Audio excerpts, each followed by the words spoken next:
me cilën për cilat Britania e Madhe dhe Argentina kanë vajtur në luftë në vitin 1982. Dhe ishuj Falkland janë në hemisferën perëndimore, që sipas doktrinës Monroe ose Monroe duhet të jenë në dominancën amerikane. Në fakt ato janë në dominancën britanike aktualisht, sepse janë pjesë të Britanisë së Madhe. Argentina e njeh me emrin Malvine dhe i quhen pjesë të territorit vet, pra është një konflikt që ka vite midis Argentinës edhe Britanisë së Madhe për këtë gjë. Mirë po për herë të parë administrata Trump po thotë që shiko, këta britanikët ne nuk na ndihmuan në këtë luftën ndaj Iranit, dhe me që kanë këtë ishull në hemisferën tonë, atëherë ndoshta bëjmë mirë që ta njohim këtë gjën si pjesë të Argentinës, duke ditë që edhe marrëdhëniet me Javier Milei, që është kryeministri aktual, presidenti aktual i Argentinës, dhe me Argentinën ne i kemi shumë të mira. Ajo çfarë dua të them, Grisela, është kjo, që edhe në Amerikën Latine ka një rënje të influencës evropiane.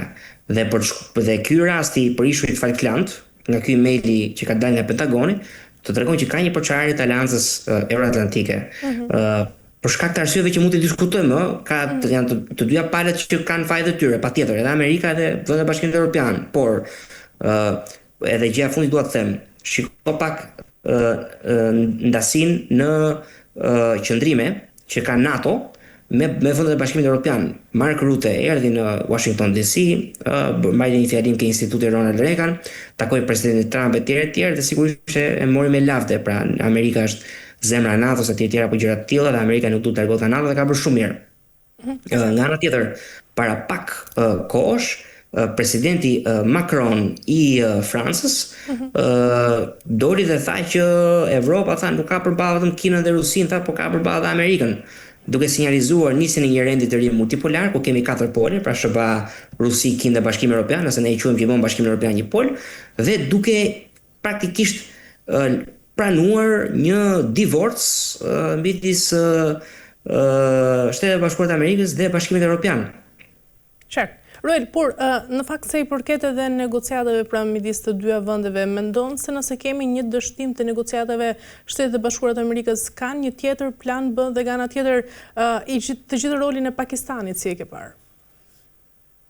Pakistani ka një rol shumë të rëndësishëm sepse është vend mediator, pra është vend që qëndron në mes të SBA-ve dhe Iranit. Unë kam përmendur një studio tjetër në fakt që më ka bërë gjithmonë abi zgjedhja e Pakistanit si vend, sepse Pakistani ka një marrëveshje të tipit të NATO-s, pra të mbrojtjes së përbashkët, me Arabinë Saudite. Me Arabinë Saudite që është rivali kryesor i Iranit në atë zonë. Pra, më gjithmonë më ka bërë abi që iranianët kanë pranuar Pakistanin, e megjithatë, Pakistani ka luajtur një rol të rëndësishëm. Të tregon edhe për të rikthyer për këtë pyetje e kaluar që bëre, se mendoj që është pyetje shumë e drejtë. Dikur për shembull, edhe ne e dimë dhe si shqiptar, në konferencën e Londrës vitin 1913, ishim fuqi kur thonim fuqi të mëdha, kishim në mendje evropianët. Sot fuqitë e mëdha janë evropianët, pra domethënë Pakistani, Egjipti dhe Turqia janë marrë me negociatat midis dy fuqive, SBA-s edhe Iranit, që tregon po prap faktin që Evropa ka humbur relevancë. Pra dikur marrëveshjet bëhesh në Berlin edhe në Bruksel edhe në Londër, sot bëhen në Islamabad, në Pakistan, pra të tregon që edhe bota ka ndryshuar. Megjithatë, Pakistani ka një rol shumë të rëndësishëm. Një kjo.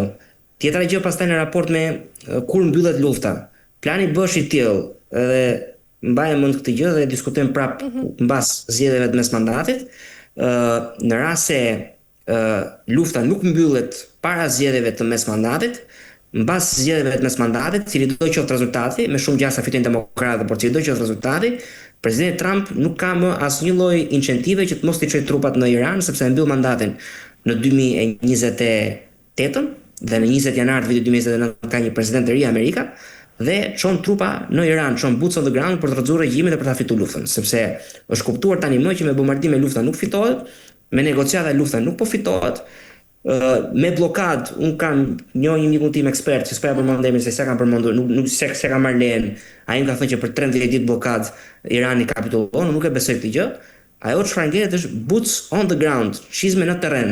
Qartë. Kjo nuk bëhet para zgjedhjeve të mesmandatit, sepse i bie që Trumpi i humbi zgjedhjet me rokad nëse bën këtë gjë, dhe pritet të mbarojnë zgjedhjet e mesmandatit dhe atë 1 vit e gjys, 2 vite mandat që ka, ta kalojnë një luftë me Iranin, tani më një luftë me trupa amerikane në terren. Kjo gjithmonë në rast se nuk ka një marrëveshje afatgjat paqe përpara zgjedhjeve të mesmandatit. E qartë. Mirë, Roel, për ta mbyllur ndërkaq, do doja ta mbyllja me çështjen pra me atë çka ndodhi në shtëpinë e Bardh, ku pati të shtona pra një atentat i supozuar ndaj presidentit të SBA-s Donald Trump.